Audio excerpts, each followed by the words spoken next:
it's the marriage of both. It's the email and the social media that can really have a transformative impact on your course sales. So welcome to the Creators Adventure, where we interview creators from around the world, hearing their stories about growing a business. Today, we're going to talk about how to manage and get sponsorships as a creator. Hey everyone, I'm Brian McAnulty, the founder of Heights Platform. Let's get into it.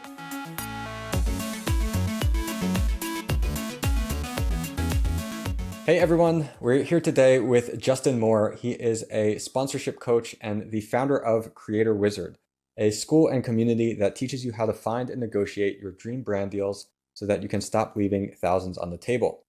Along with his wife, April, he has been a full-time creator for over 7 years and has personally made over 3 million working with brands. Justin's mission is to enable creators big and small to land 1 million paid brand partnerships by 2032. Justin, welcome to the show. what's going on, Brian? Thanks for having me, man. Yeah, of course. I'm excited to talk with you. I'm glad I got to talk with you on your show a bit on Creator Debates. Yeah, totally. Encourage everyone to check that out. It's a really awesome concept for a show. I like that. Thank you. I appreciate it. It was a blast. Yeah. So my first question for you today is, what would you say is the biggest thing either that you did or you are doing that has helped you to achieve the freedom to do things you enjoy? I think probably bet on myself, bet on ourselves, my wife and I. For a long time, we were doing the side hustle thing, right? We were both in our corporate jobs. My wife was a preschool teacher. I was in medical devices. And so we very much in the early days when we first got together, that's what we thought our life was going to be. But when my wife started making YouTube videos and it started to become this kind of really cool and unique hobby that we were doing, on the side after work, basically. And especially when we started seeing like actual income, when my wife eventually got into the AdSense program. And then when brands started come knocking, that was a mindset shift for us. That was a mindset shift for us because, we had never thought that would ever be a possible way to have a career or a way to derive income or something like that. And so for us, there was this kind of imperceptible change and shift where we started looking at our 5 to 9 as the main thing, where it was all these things that we're doing on YouTube, what if we could turn this 5 to 9 into the 9 to 5? Because that's what we really want to do. Right. And so I think that there was this moment where all the kind of lines were going up, our AdSense revenue and sponsorship revenue and affiliates and all this stuff, where we just made this decision that okay, let's make a plan to actually make this happen, to quit our jobs, give this social media thing, a shot, basically. And so eventually what happened was my wife quit first in 2012. And then we had to plan for several more years because, critically, we still kept my salary, health benefits, all that stuff. Right. But then it was okay, well, we both need to jump into this, both feet, first. So we're all our eggs are in one basket now. And so it took several more years. So I quit in June of 2014 when 6 weeks after my first son was born. And so it took a long time for that shift to happen. But that was really the moment, I think, where we bet on ourselves and we were I don't know. We don't know what's going to happen here, but we're going to kick ourselves if we don't give it the old college try. And so I think that that's really what I think of to that, the answer to that question. Cool. Yeah. I think that's great. And that's really important that really making the choice to say, I'm going all in on this. And things can happen and things will happen when you do that versus keeping it something that's on the side. I will say, though, that we've had failures. We've had a lot of failures because along that journey, we've tried a lot of different things, too. We tried to launch a product line at one point. We tried to launch a paid membership at one point. And all of those things, they were, marginal successes, but not something that was worthwhile doing for the long haul. And we ultimately folded those down. And so betting on yourself also means having the humility to lick your wounds when it doesn't work out. So I'll say that as well. Yeah, true. So what was it that you first started when you were creator then? Is it similar to what you're doing now? And were you and your wife doing the same kind of thing, or were you both doing something different? No, it was totally different. So my wife, her first YouTube channel was a beauty channel, actually. So makeup, cosmetics. And then I was initially kind of behind the scenes, not in front of the camera. And then I think the very first video that I was in was like a boyfriend tag. We weren't married at that time or engaged even. It was like the boyfriend tag. And then I think I did the boyfriend does your makeup, my makeup tag, this type of thing. And then people started getting really interested in our relationship. And so we started a cooking channel, actually. So my wife really loves to cook and bake. And so we started doing cooking videos together. Then we started a vlog channel. And that was really when everything took off, as we started kind of vlogging. There was a point where we daily vlogged, Brian, for 3 years, over 3 years without missing an upload. So over 1,000 uploads. And these are like 15, 20-minute videos. We were editing them ourselves. We were not like outsourcing the editing. That's consistency. Wow. It was a grind, man. And so like that very much, that was our come up, where we cut our teeth on being true creators for a really long time, making all sorts of different types of content. And that was really where I learned everything that I did. And I did, ultimately launch an influencer marketing agency, which is a whole other story that I ran for 7 years. But like in the beginning, it was really like us as creators and doing that whole thing. Cool. Yeah, that's really neat. Yeah. So my wife was a creator as well. She more so had a Facebook page, and then she eventually published a book with that as well. And cool. For me, I was I helped her negotiate a couple of like early sponsorship deals and things like that. And I think it was interesting because like now myself, like personally, I'm more of like the product guy. Like I love building software and things like this. And so I don't personally have as much a drive to say like, I want to be on YouTube. Right. But the thing that's made me realize that I want to do that and doing that more now is that I care more about making that impact on customers and everything than my lack of maybe excitement to say I need to show my face on YouTube. So now I do enjoy it, and I do have this strong reason behind it. But but especially back then when my wife was doing it, I was not really creating any content at that time, and she got to like 60,000 Facebook fans, but they were like super, super engaged. Like every single post, she would have over 1,000 comments on the thing. And so for brands, like it was perfect because not only it wasn't just about the fans, but the fact that like it would get this crazy engagement. And so she would actually make these like custom posts for the brand that would still relate to her style, so the audience would enjoy it and not feel like it's an ad. And then it would actually get everybody talking about it. And when she first told me like what she wanted to charge, I was like, you gotta charge so much more than that, because it's just such a value. And like even at that time, like I described to her, like if I could buy this, like as if I'm the brand and I found any opportunity like this for this price, like I would just never stop advertising. I would say like, can I give you more? Can you do more? Like what can I do for this?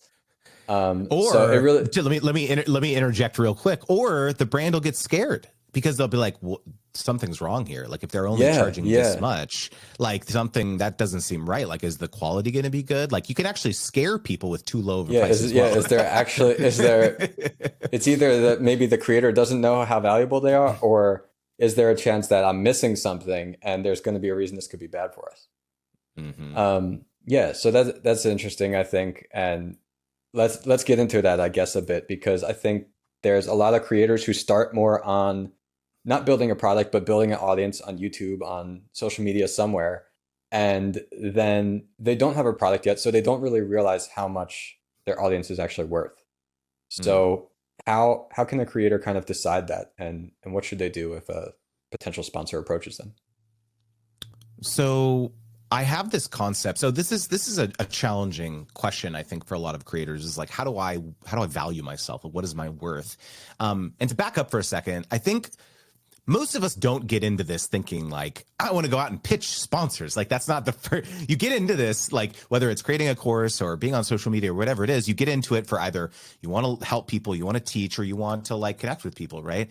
And so the first interaction that most people have with sponsorships is a brand knocks on your door, right? They slide into your DMs or they slide into your email and they say, hey, we would love to collaborate with you. And so most people have a freak out moment where they're like, I don't know what to do. I don't know how much to charge. I don't know, what the heck? And so, what most people do is they DM their friends, right, who are also creators oftentimes, and say, hey, have you ever done this before? How much do you think I should charge? This type of idea. Yeah.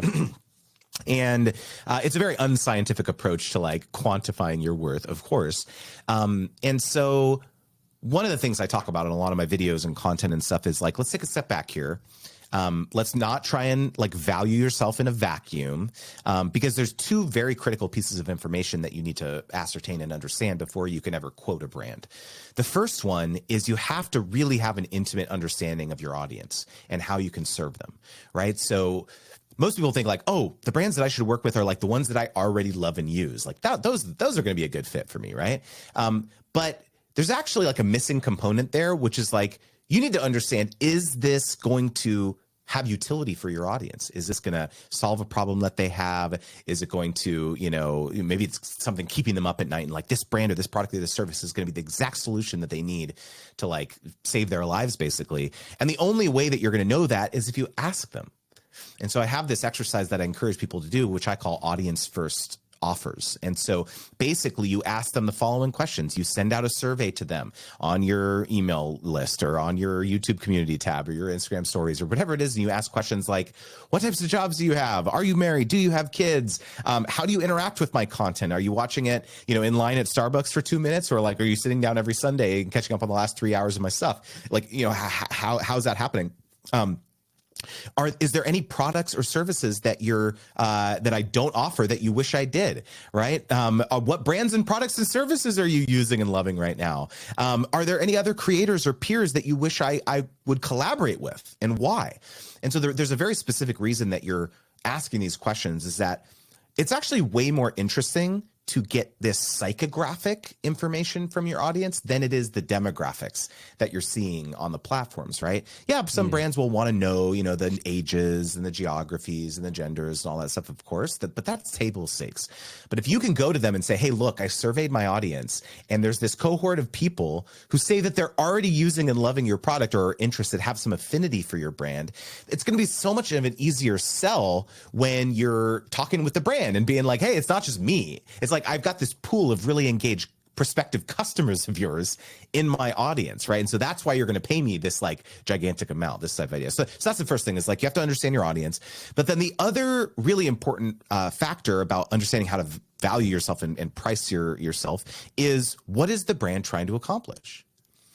This is a big mistake that a lot of creators have, is they have a media kit, Brian, and they have a pricing page in there. They say, hey brand, here's my media kit. Here's the last page has 5 packages, just a la carte, pick and choose, 5,000, 500,000, 2,000, whatever. And that's the max or whatever. And the brand, much like we just discussed, maybe this brand came inbound and was ready to spend 50K or 100K with you to be your title sponsor on your podcast or your YouTube channel for the whole year, or newsletter, whatever it is.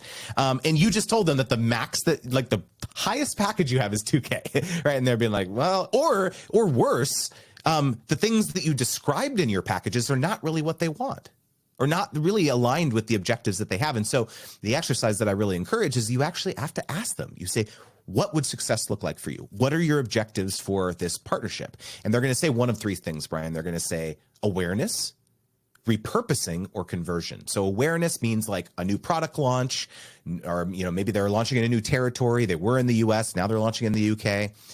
A repurposing campaign is where the main reason that they want to collaborate with you is to take your content and use it in other ways, embed it on their website, put it on an e-commerce partner, or use it for paid advertising. And then the final one is conversion, right? They want you to drive sales or app downloads or trial signups or something very measurable, right? And the reason that you need to know which one it is that your pricing should change based on what they're trying to accomplish. Yeah, that's important advice. So I guess, so let's go back again then. So you are a sponsorship coach as well. So can you tell us what does a sponsorship coach actually do when it comes to helping creators?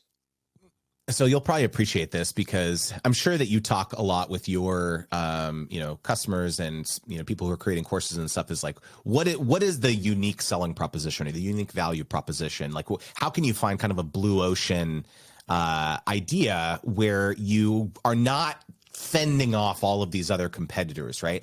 And I think this is really this territory that I've landed in, which is that I'm not an agent. I'm not a manager. I'm very clear about that. You can't retain me. I'm not going to broker deals for you. I lived a life, as I mentioned, for 7 years running an influencer marketing agency. And so I've seen the underbelly of and behind the scenes of like what happens in these boardrooms when you're talking with these big advertisers, these big agencies. And so I really intimately started understanding like why certain brands are saying no to certain creators, but yes to others.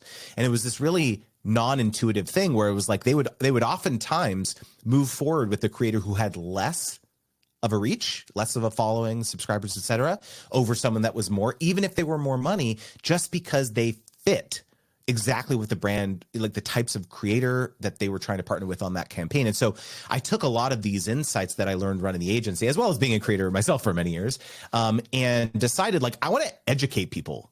And so I ultimately decided that I just really wanted to make some like YouTube videos talking about the mistakes that I was seeing creators making, whether it was negotiating with brands or, the email etiquette, responsiveness, being communicative when you're like in the middle of these high stakes partnerships.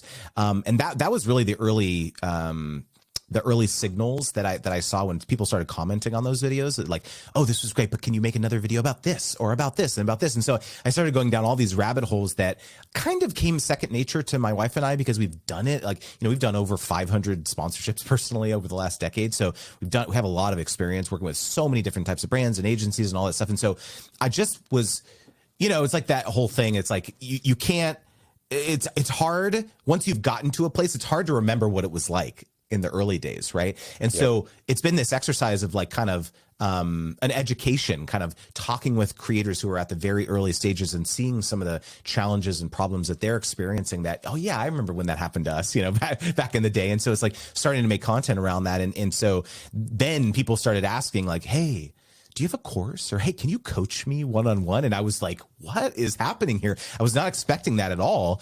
Because remember, like I was a YouTuber, I consider myself a YouTuber. And so, but it really kind of came, it was like I was being pulled almost by the market saying like this signal, like, hey, there's like, we need help. There's people who need help with this. And so that's what I did. I started coaching one-on-one first. And then kind of honed my methodology of like, kind of this scalable, repeatable process that I kind of take people through to develop a robust sponsorship strategy. And then I ultimately created the course. And so, yeah, this whole sponsorship coach thing is, over the last 2 or 3 years is totally came out of left field, dude. Not something I expected at all. Cool. Well, so now you have this mission set for Creator Wizard to help creators land 1 million paid brand sponsorships by 2032. So what then inspired this goal, and what's your plan to help empower creators to achieve that? So I went through a mastermind. I paid $10,000 for this mastermind, Brian. It was the most amount of money I've ever spent. Like in one sitting on my credit card, I was like, and I like put it down, But it was an inflection point for me and the business. And it was a mastermind to help course creators basically optimize, double down on what they're doing, see more success and all that stuff too. It was a year-long program. And one of the exercises that we did in the program was what they call this visioning exercise. And it was kind of an expert who specializes in this. And he came in and it was a multi-week process, but it was like, it really forced us to stretch out and think, okay, we're not just talking about 1 year, 2 year, but like, let's move it, the time horizon way out to, let's say 10 years. Like what is the North Star? What is the big, hairy, audacious goal that you want to set for yourself in 10 years? And so this is where this number kind of instantly popped into my mind, where it was like, I don't just want to help 1 million creators.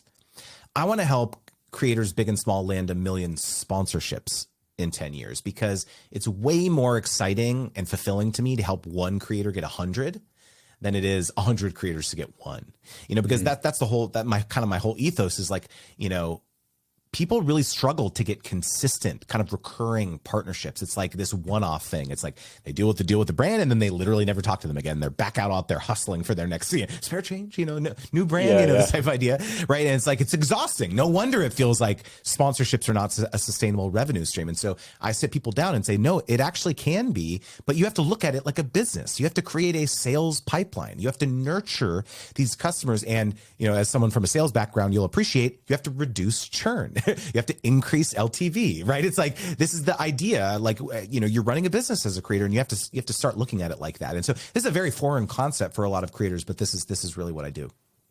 Cool. Yeah, that's awesome. That's an awesome goal. And I think it's really important for people to think far out like that, because if you haven't heard of somebody saying that you should have this vision and come up with something like that, if it sounds to you like, oh, well, this is just like a nice vision to have, the important reason behind it, at least the way I see it, is that when you come up with this goal that is far away and is big, it's going to make you think about, well, what do I have to do if that's actually going to become real?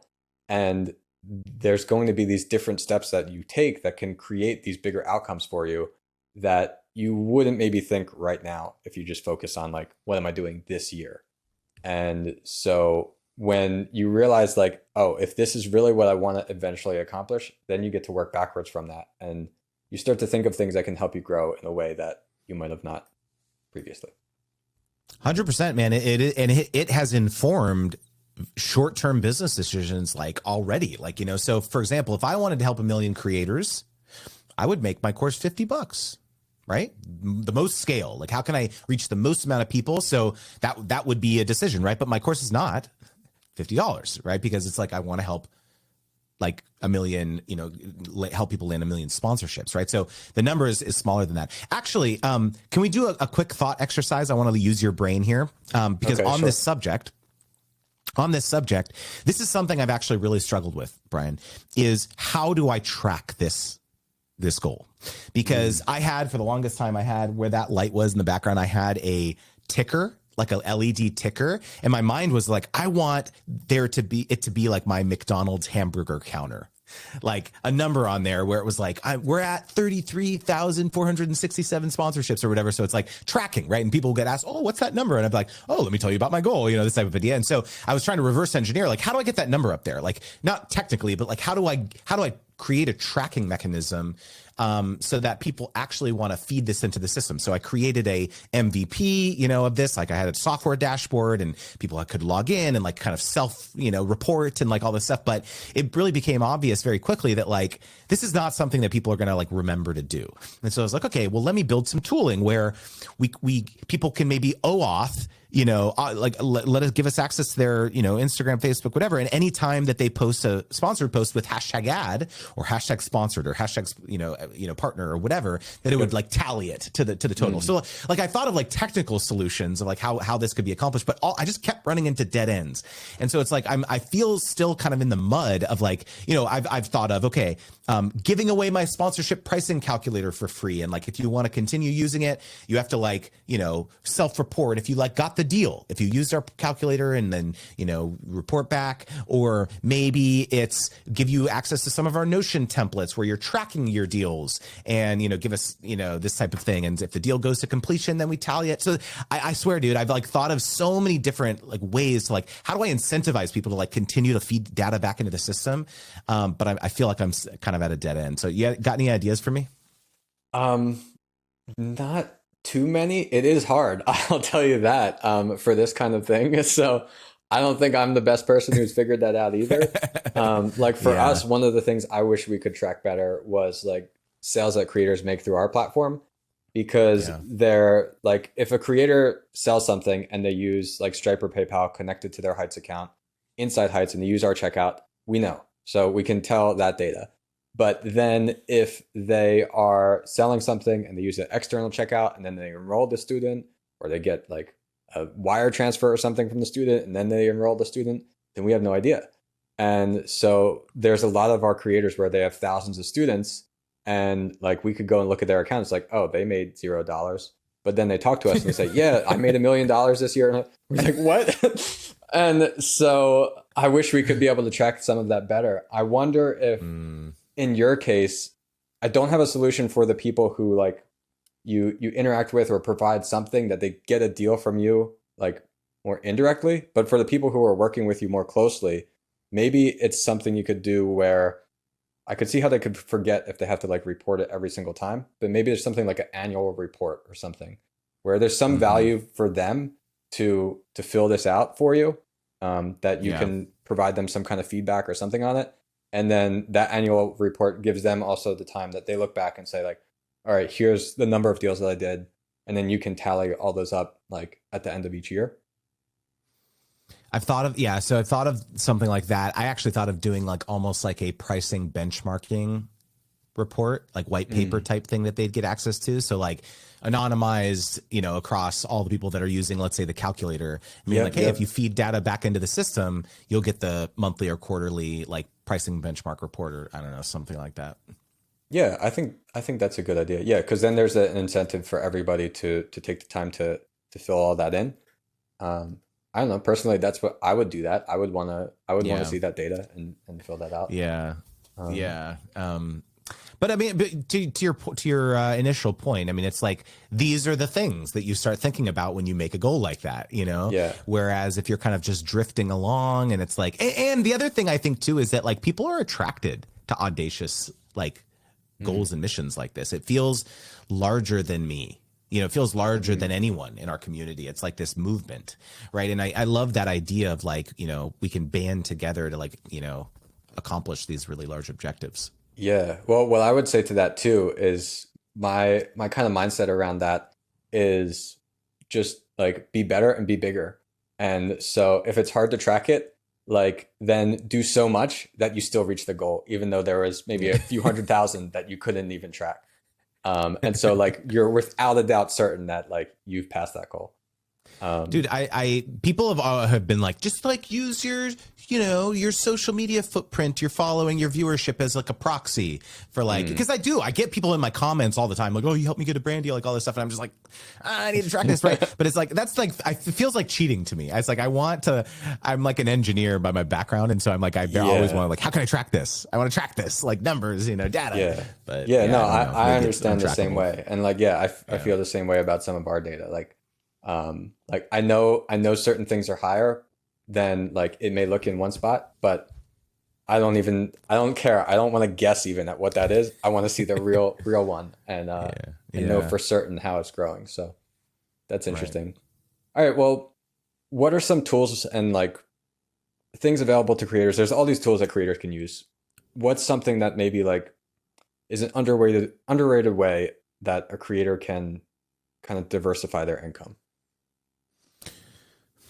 So, I mean, it seems boring, but my email list has become the absolute economic engine, financial engine of my business. It's like what's old is new again, almost. And it's honestly hard to really describe how valuable it is to have that direct connection with the people in your universe who have raised their hand and said that they want to follow you or listen to you, and not be reliant upon the social media algorithms, candidly, right?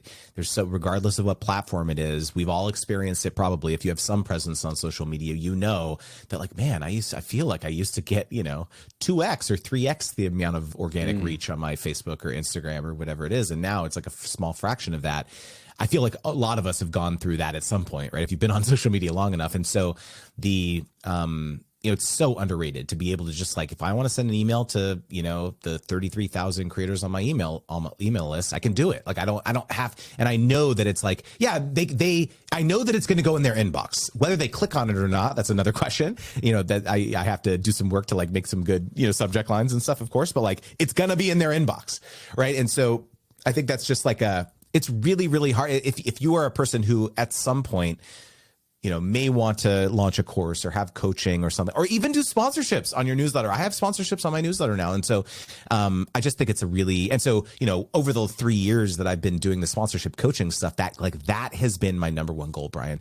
In almost every single, you'll see at the end of this podcast, but every single podcast appearance, every single YouTube video, every single, social media post, it's always, hey, join my newsletter, join my newsletter, join my newsletter. I don't say my social handles. I don't say anything. I say, go to creatorwizard.com/join. That's the best way to, hang out with me. And so that just having that mindset of like, just knowing how valuable that newsletter or that email list can be, I think is a really important thing. Yeah. I'm glad you brought that up because I feel the same way about that as well. I don't care about social followers at all. The email, that's the important thing. And like, unless you are directly monetizing like a following, like a YouTube channel that like, that if you get this many more views or subscribers, you're going to get ads, or you have this sponsorship and if you get this many more, you can charge this much more, then like the followers like on social, like it's just a vanity metric in most cases. Totally. Where the email subscribers that you have, like that is the metric that will have this direct impact on your business because as you said, like this is one of the only kind of platforms that you can own that audience. Like truly own them and know that, as you said, you send them the email, it's going to land in their inbox as opposed to like, oh, I hope that algorithm shows them this. Even though they're following me, they may not see it and like that kind of thing. So yeah, email is super important. And when you have something to offer, when you have a product to offer, then email is the way that they're going to actually convert and going to go and buy that. So yeah. So really interestingly, what I found is that it's the marriage of both. It's the email and the social media that can really have a transformative impact on your course sales. So, I recently had a live launch, cohort number 10 of my Brand Deal Wizard program. And so I was doing the emails of kind of the open enrollment period every day for 10 days or whatever it was. But I was also running retargeting ads on social media. And so it was so fascinating to see the impact that, that had those two things together. And so, yeah, I'm a big fan of both now. I didn't quite realize how powerful they can be, but yeah, pretty cool. Yeah. Well, I think it's more like the email gets them to buy, and then the retargeting though can be really powerful because for the people where it didn't get them to buy yet, now they're seeing that again and being reminded when they thought, oh man, I got to get Justin's thing. That seems really cool. They completely forget about it. Then they're scrolling Twitter, scrolling Facebook, whatever it is.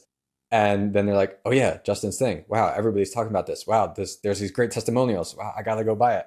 Mm-hmm. And so that's a great way to retarget them and convert them there. Right. And for anybody who's not familiar with ads, that's a whole nother thing we could get into. But essentially, like you're not trying to run this ad and like spending money to find new people. You're telling like whatever ad platform, hey, these are all like the people that I want to show this to, and then it's going to show it specifically to them. So it's super hyper targeted, and it's also going to be a lot cheaper to show it to them that way. So I'm doing both, actually. I am actually doing cold traffic. I'm experimenting with that. So that's also cool. Probably a whole nother podcast episode. Lots of learning there. Yeah. But it's been fun. Awesome. All right. So I'm curious, looking ahead, what do you feel are going to be the most significant trends and opportunities for creators in the next few years? And is there anything like creators can do now to kind of better position themselves to take advantage of this? I guess something else I can add to that is like recently, what was it, like a week or so ago, I went to ConvertKit, did their $1 Billion Creator podcast. They're doing like a podcast tour, and they came through Austin. So I went to that.